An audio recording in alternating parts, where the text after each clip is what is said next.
Selam millet. Bugün forehand drive tekniğini inceleyeceğiz. Hazırsanız videoya geçelim.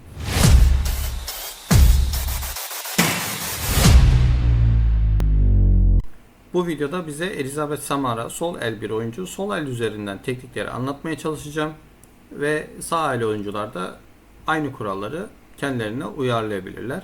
Öncelikle dikkat etmenizi istediğim bir kriter var. Hareketi 3 ana parçaya bölerek anlatacağım. Ve ona göre de size hareketin detaylarını tanımlamaya çalışacağım. Birinci parçamız, yani ilk pozisyonumuz temel duruş pozisyonu.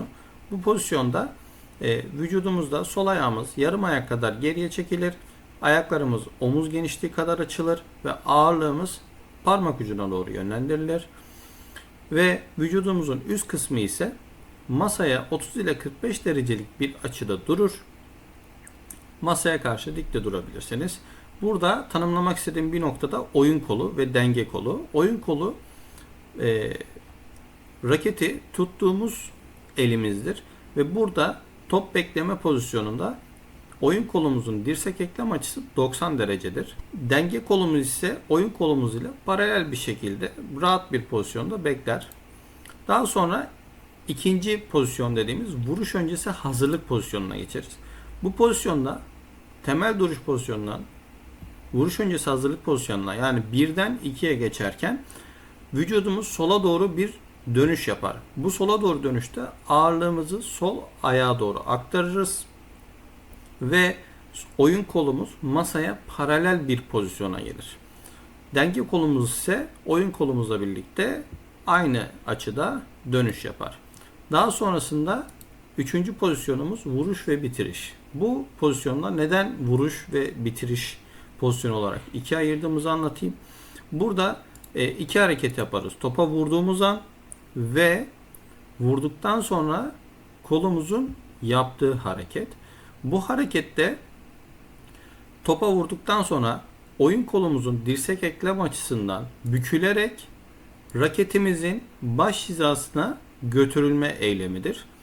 Bu hareketi yaptıktan sonra tekrardan iki pozisyonuna dönülür ve hareket tekrar edilerek teknik geliştirilir.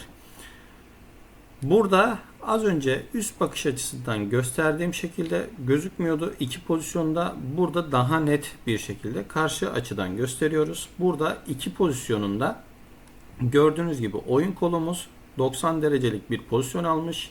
Denge kolumuz ise burada oyun kolumuz ile paralel bir şekilde dönmüş ve vücudumuz 2'deyken masaya göre sola doğru dönük bir şekilde topa bakar pozisyonda hareket yapıyor.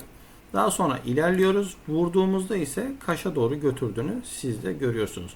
Burada önemli olan ayak, yani bacaklarımız. Burada bacaklar, diz ve kalça, yani bel, hepsi aynı anda çalışır. Soldan sağa doğru vücudumuz ağırlığını aktarır. Burada gördüğünüz gibi soldan sağa doğru ağırlığını aktarıyor ve ağırlık dengeleniyor. Dizlerimiz burada aşırı hareket ediyor. Ayak dönüşleriyle de dizlere daha çok destek olabiliriz. Burada ayrı bir dikkat etmek istediğim noktada biz forehand drive oynarken top ne kadar dönmüyor sansak da, spin tekniği almıyor sansak da, top her biz vurduğumuzda top otomatik olarak dönmeye devam ediyor. Ve top gitgide hızlandığı için topun yukarı gitme olasılığı daha fazla. Biz burada her zaman raketi 45 derecelik açı dediğimiz açıda bekletiriz ve sol el oyuncular için topun sol üstüne vurma eyleminde bulunuruz. Burada sadece topun arkasına değil, hem arkasına hem üstüne ve hem sol tarafına vuruyor. Yani topun sol üstüne vurmak için el açımızı buna göre ayarlarız, raket açımızı. Şimdi videoya devam edelim. Bu videoda topa vurduktan sonra az önce de bahsettiğim raketi götürdüğü nokta baş hizası. Burada dikkat edilmesi gereken nokta, raket eğer başın hizasını, yani burada gösterilen çizgi hizasını geçtiği anda biz hareketi daha fazla büyütmüş oluyoruz. Her büyüttüğümüz santim, her büyüttüğümüz harekette bize bir sonraki topta yetişememe durumunu gösteriyor. O yüzden burada hareketi belirli noktalarda durdurarak, belirli noktalara hareket ettirerek daha net bir açı, daha net bir vuruş, daha net bir teknik, daha düzgün bir teknik sağlamış olur. Şimdi burada hareketin yapılış şeklini ağır çekimle izliyorsunuz. Önemli bir nokta burası da raketin havada çizdiği çizgi. Yani biz hareketi yaparken izlediğimiz yol. Raketin bir rotasyonu, bir gidiş yönü, bir şekli olmalı. Raketi havada hayali çizgi olarak gerçekte göremeyebiliriz ama burada video üzerine çok daha net bir şekilde anlatabiliyoruz. Burada raketin havada çizdiği çizgiyi görüyorsunuz.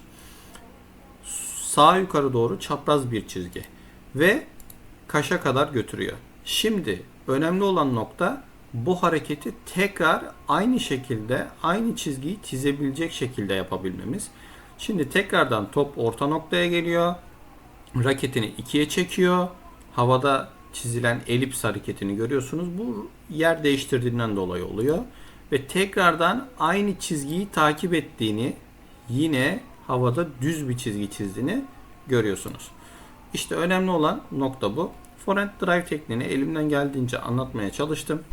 Beni izlediğiniz için teşekkür ederim. Instagram sayfamızı takip etmeyi unutmayın. Bir sonraki videoda görüşmek üzere.